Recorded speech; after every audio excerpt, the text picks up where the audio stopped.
listening to I Am Refocused Radio with your host, Shamaya Reed. This show is designed to inspire you to live your purpose and regain your focus. And now, here's your host, Shamaya Reed. Hey, welcome to I Am Refocused Radio. We are here once again. Today we have another show. We have our special guest. She is the growth architect. She's going to teach you everything that you need to know. Her name is Beate Chelette. She has an amazing website you can go to. It's her first and last name, beatechelette.com. And we're going to learn everything about what she does. She's the founder of the Women's Code. She's also a podcaster herself. And first and foremost, Beate Chelette, thank you for your time. How are you doing today? I'm excellent, Shamaya. Thank you so much for having me. I'm looking forward to this. Let's get focused. Appreciate that. Thank you for your time. So like I said, people can go to your website. It's super easy, beatechelette.com. Kind of tell us a little bit about your expertise and what you do for your clients. Yeah, happy to. So my name is, as I said, Beate Chelette. I'm known as the growth architect. I'm here in Los Angeles, the city of misfits, as I lovingly say. And I mean by that everybody who doesn't fit anywhere else fits here magically. And I work with a lot of visionaries, big thinkers, thought leaders, unusual people that have a difficult time landing planes. And I'm the one who helps to develop the strategy systems and the workflows, the processes, and the plan on how we are going to help them to grow their authority and scale their impact. And when it comes to being an authority in your industry, that's something that you are helping people to discover and to explore. So for the audience, kind of explain to us, just starting out, what does it mean to actually become an authority in your own industry? And that is exactly the first question that you need to ask yourself if you want to be the authority. And let's just make a clarification so it's clear what authority actually is. A lot of people think that being an influencer or celebrity is the same as authority. It is not. Being an influencer and being a celebrity typically is reserved for a very, very, very small percentage. Most of us, especially the talking head kind of people, are typically authorities. And an authority is an industry expert, somebody who is an expert in what they do in their particular field. So when we talk about building an authority or growing your authority, you want to always get clear on what do you have authority in. And then people get kind of very wide in their assumption. They say, well, I'm an expert in everything business. Well, to be an authority in everything business, like somebody like a Grant Cardone, is very difficult because it's a very broad thing. So then what you're the expert in. So for us, we then decided we are going to be the growth architect, meaning we can architect growth. That's what we are experts in. We're not experts in hiring. We're not experts in job interviews. We're not experts in leadership, change management. We're experts in architecting growth and then helping you to figure out what are the pieces that you need to do that. That's what we are an authority in. So as you build your own authority, you want to be looking at what's your super skill? What are you really good at? What's so easy for you that you can't imagine that other people have a problem with that? That's usually a pretty good giveaway for authority. And then you want to think about who are the people that you're serving? Why are they needing someone like you? And what is it that they need from someone like you? And that's then how you build these authority pieces. I'm the authority in growth architecture. We work with visionaries and thought leaders who want to grow their authority and scale their impact. And then suddenly you now can call yourself an authority in this particular field. When it comes to being able to kind of architect if I may, your blueprint and goals in life, professionally speaking, you've done that and some. I read on my cheat sheet that you sold your business to Bill Gates in a recession. Can you tell us a little bit about that story? Yeah, I certainly did. And the story is a story that probably isn't going to be so different from most stories is that I am original from Germany. I come from a creative background. I was a photographer and then realized very quickly that I was better at the business side of things. And I went into becoming a photo editor, then immigrated to the United States, became a photographer representative, a still photography producer, produced for companies like Mercedes-Benz, BMW, Wrangler, Levi Strauss, got a lot of really great clients and had a phenomenal time. And then something happened, which I call the decade of bad luck, where over a period of about 13 years, stuff happened to me that really doesn't normally happen to one person. Maybe like one thing, I was in a lawsuit with a bad employee, and I was who basically tried to steal my business from me and effectively did. And I lost $500,000, my entire production business, in 24 hours on September 11th, where the towers went my business. I lost my key vendor in a tsunami in Asia, in Phuket. Things that just doesn't happen to other people. I went through a divorce in the massive earthquake, and I ended up being a single mom immigrant who was $135,000 in debt, really trying hard to figure out how I was going to build a life for myself and my child. And I had at the time lost everything multiple times over, but didn't have a choice because I was unemployable, Shemaya. And I had this great idea to build a stock photography syndication for architecture and interior images, which I did, but I had no money. So with this debt, I go to Germany, and my father has a stroke, and I was supposed to go to this international conference, and then my father passes away 6 weeks later of pancreatic cancer. And as I'm standing at the funeral in Germany, paying for flights with money I don't have, losing my best friend, and my business going absolutely nowhere, I fell to my knees and I raised my fist and I yelled at God and I said, if you have a plan, this would be a really good time for you to fill me in. And I flew back to Los Angeles, and I had really no chance but to surrender, especially at that moment. The phone rings and I get a call from my office in Los Angeles that we've been served a notice on how we're losing the house on top of everything. And as I come back, I'm like, okay, fine. Maybe it's time to call the bankruptcy attorney after all. And then I get a letter from the White House. And I had written in my absolute desperation, and because my former mother-in-law was such a nag about it, a letter to the President of the United States, a true story. And I sent that letter only so I would not ever have to talk to her about this, because she was literally a nag. Why don't you write the letter to the president? He's your president. If anybody can help you as the president, why don't you go to the number one person in the country? That's the president. Fine. I'm going to write the letter so we don't ever have to talk about writing the letter again. Imagine my surprise when this letter comes from the White House. Now, the President of the United States, even though he sends me his best wishes, of course, never saw this letter.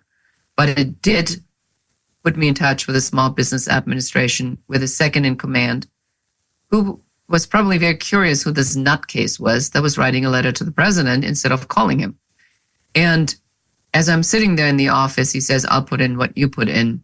And then they found me a bank that was going to take my debt, restructure it in a 10-year fixed loan, which freed up my line of credit.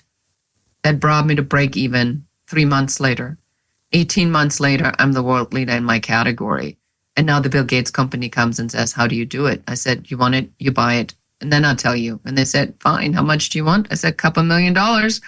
And then they said, okay, that's how I got to sell my business to Bill Gates. That's amazing. Wow. That's an amazing story. I mean, that looks like, it sounds like it could be a movie right there. I mean, wow. Did you ever do that like I'm doing right now? Did you say wow to yourself, or was it just, all right, let's just see what's next?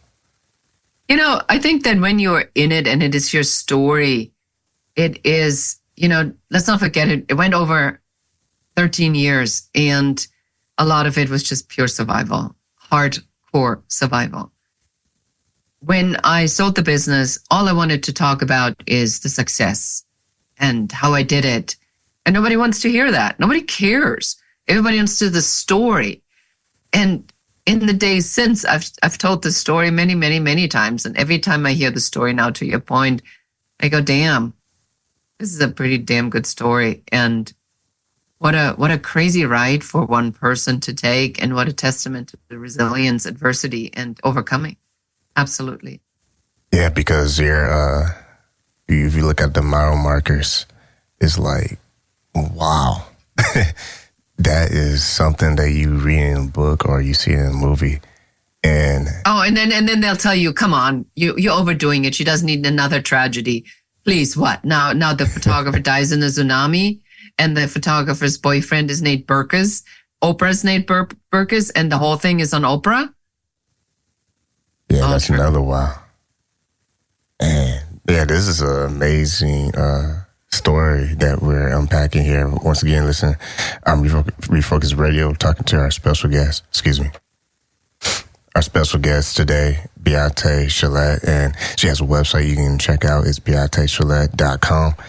And excuse me, my allergies, but when you look at the story that you were able to write, I mean, a little girl from Germany who I would say dream big. I mean, I don't know. I'll let you say to that, but were you always a big dreamer, or was this something that you grew into when you got older? I definitely think I don't know if I was a big dreamer. That's actually a very, very good question. I don't know if it was so much a dreamer as a rebel on not wanting what conservative Germany had in store for me. And there was an aptitude test, Shemaya, I took when I was 16, and it went over pages and pages and pages and pages. And they ask you things like, do you like being outside? Yeah. Do you mind carrying heavy loads? No. Are you afraid of heights? No. And on and on and on it goes. And at the end of this aptitude test, it says, you should be a roofer. Okay. No. And then she says, what else do you want to be? I said, I want to be a jewelry designer. She said, there's lots of applicants and not enough jobs. I said, what about a textile designer? Too many applicants, not enough jobs. What about a photographer? Too many applicants, not enough jobs. I said, this sucks. I'm going to be a photographer anyway. And then there was a moment where as a photo assistant, it was my job to bring a helicopter on a glacier in Switzerland with an Audi Quattro attached to it as a gift for a big catalog contest. And there was this moment where you hear the rotor blades, and then you see the and it comes over to this huge helicopter with his car attached to it, flying over the mountaintop. I'm like, yep, I'm outside. I'm definitely schlepping, and I'm not afraid of heights. I'm doing exactly what the aptitude test said I was going to do. It is the interpretation of other people that is wrong. That's what I learned early on, is that other people's idea of what you should be mostly sucks. But it doesn't mean that what you find out that you're passionate about is wrong. It just means you have to find the right application for it. When you look at the success you have today, everyone has their own definition of success. But someone on the outside looking in will see your story and say, man, okay, Beate really went all the way in to her dreams. That's just from the outside looking in is what it feels like. How would you say you built your mindset in order for you to sustain the success that you have today? I think there's a couple things that sustained me. So number one is my belief that I will not drown in a puddle. It is just not worth it. If I drown, it'll be in the ocean. I will not die by a match. I will die by a flaming inferno. At least it's worth it. So I had a very clear vision of I was going to push it all the way, because then and only then would I know if it was mine or not. The second thing was that You have to really train yourself to not take failure personal. Because if I would have given up at any. I mean, after disaster number 5, I'm now at, I think, disaster number 9. If I would have given up after 5, people would have said, you know what, Beate? Totally get it. You did what you could. Gave it the best that you could give it. Totally get it. Just get a job. I just couldn't do it. Couldn't do it. Aside from me being completely unemployable. So the measure at the end of the day was, and the third piece in this was that I couldn't believe that God would put me through all of this, and at the end of the day stand there and goes, nah, the joke is on you? Really? I mean, I couldn't fathom that there was some entity this cruel that would do that. So I choose to believe that it all had to be good for something. Well, and it did, because when the ship came in, look what a ship it was. Luxury liner, not a cruise ship cabin below deck, but above, my own boat.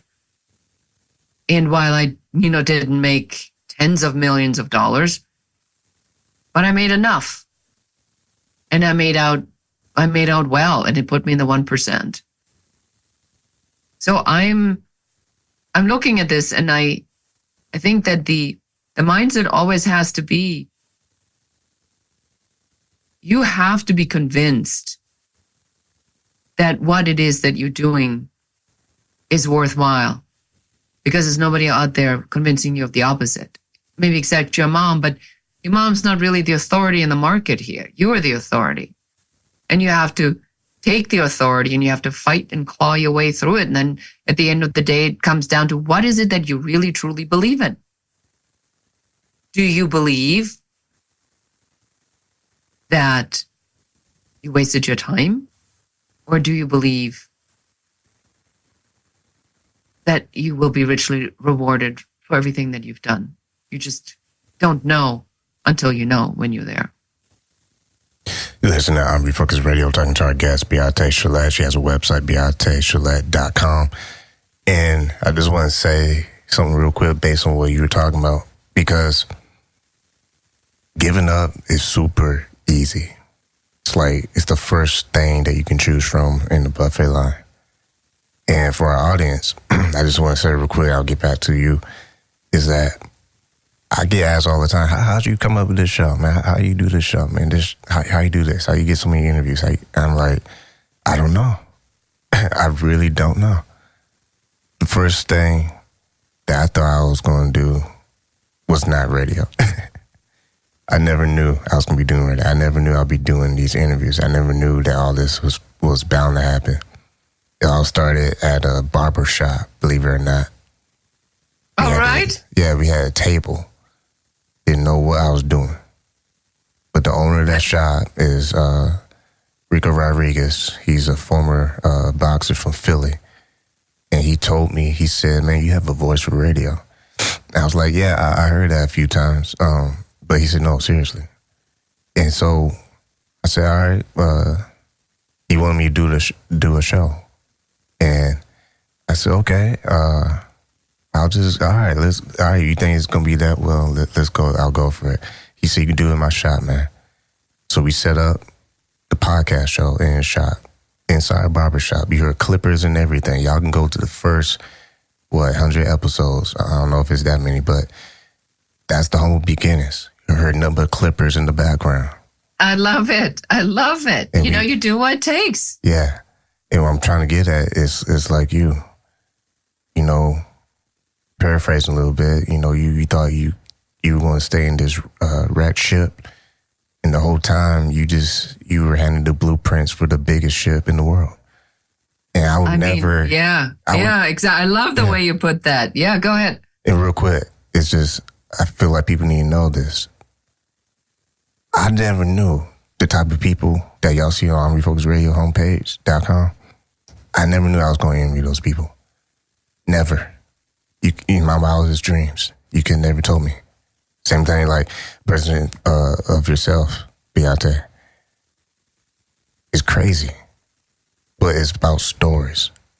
And the more powerful a story is, the more storms, the more issues, and the more failures that's probably attached to that success. I mean, that's the story never reads. We woke up one day, prince and princess, everything was handed to us. And then one day somebody crowned us king and queen, except maybe, Prince Charles, now King Charles of London. And God, what a freaking boring story that is. Right. There's nothing to that if it's handed to you. But if the appeal of the story is how you dug yourself out and made something out of yourself and took an opportunity and then created the pathway for many others after you to come, that's a story. That's a story to tell. You're also an author. You're the author of The Women's Code, Happy Woman, Happy World, a foolproof fix that takes you from overwhelmed to awesome. Kind of let the audience know a little bit about that book and what are some key points they can take away. Yeah, so the book I wrote because I realized after I sold the company to the Bill Gates company that there was a lot that was going on in organizations from minorities and women that just wasn't right.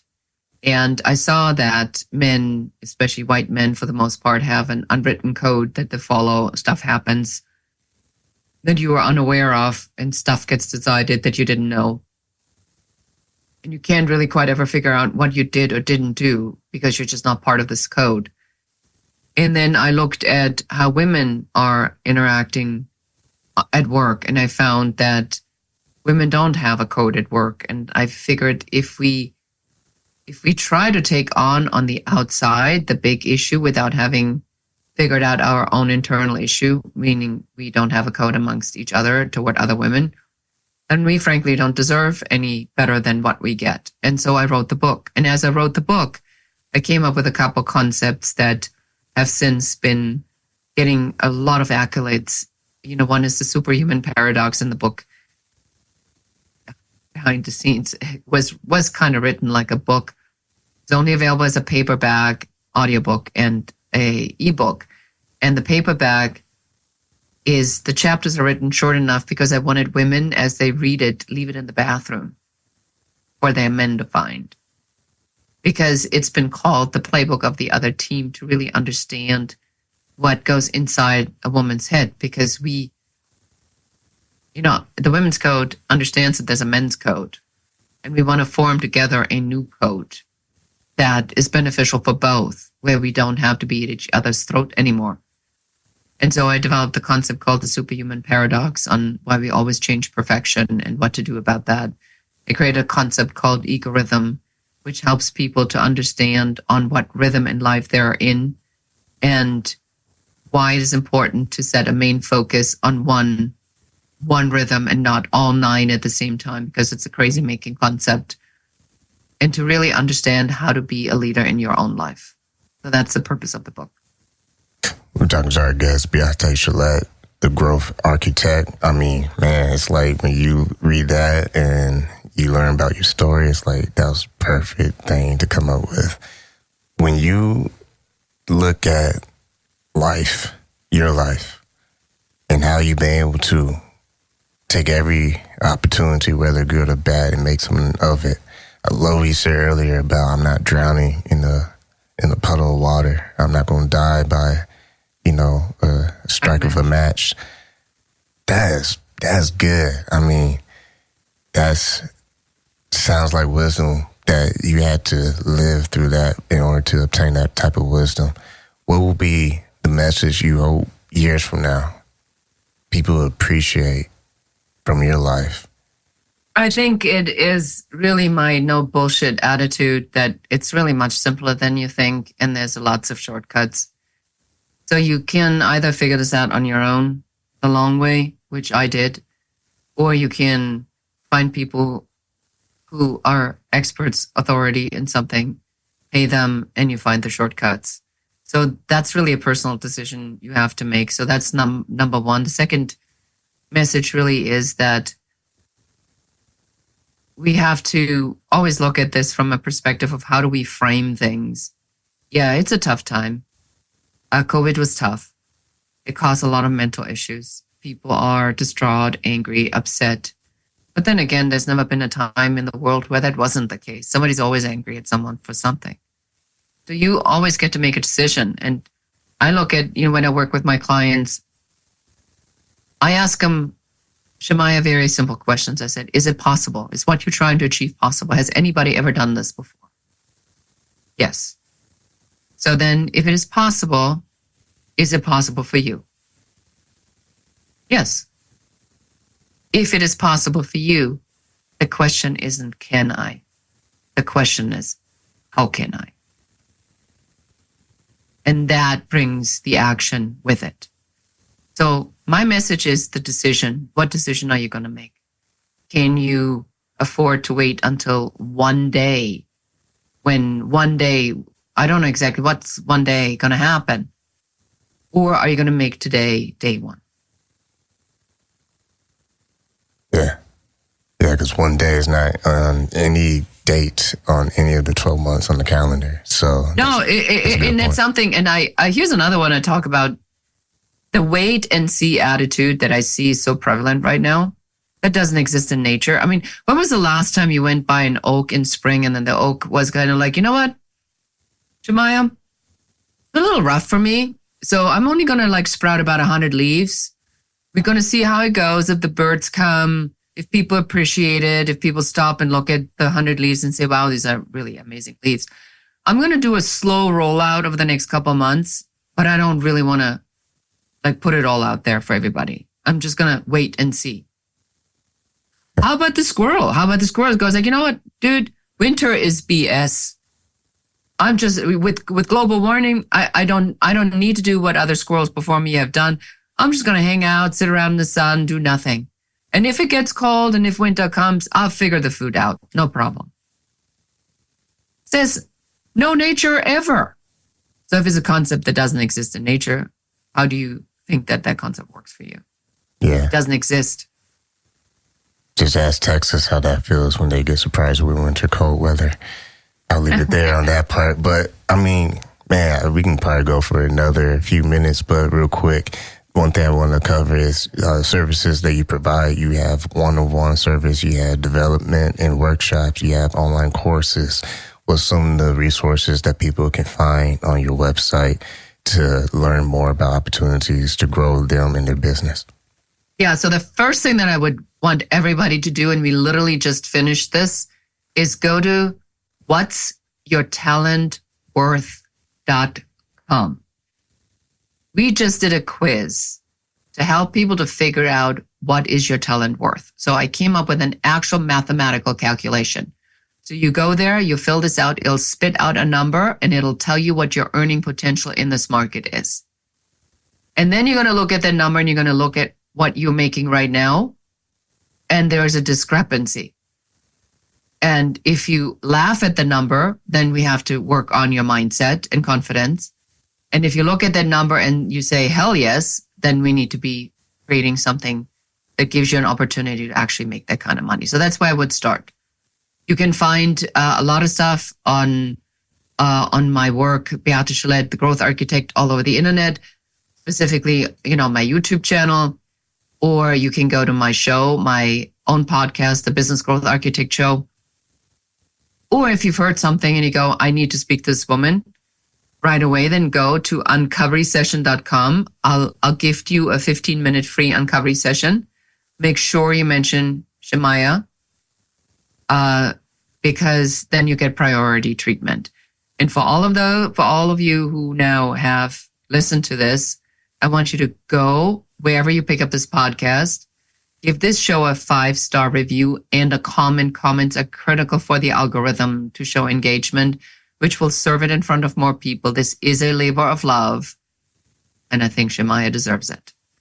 Then share the episode with one other person. I appreciate that. If you're listening right now, make sure you share this episode with everyone you know. You know how to do an email blast. do it. Send a text, do it. Share this show. We've been talking to our guest today, Beate Chelette. You can go to her website, beatechelette.com. Get her book that, you can really get a lot of valuable information from, The Woman's Code, Happy Woman, Happy World, the foolproof fix that takes you from overwhelmed to awesome. It's been great times on this show. And I have to say this one today was really one of the top 1% for sure. I want to say thanks to you, Beate, for your time. Thank you so much for having me.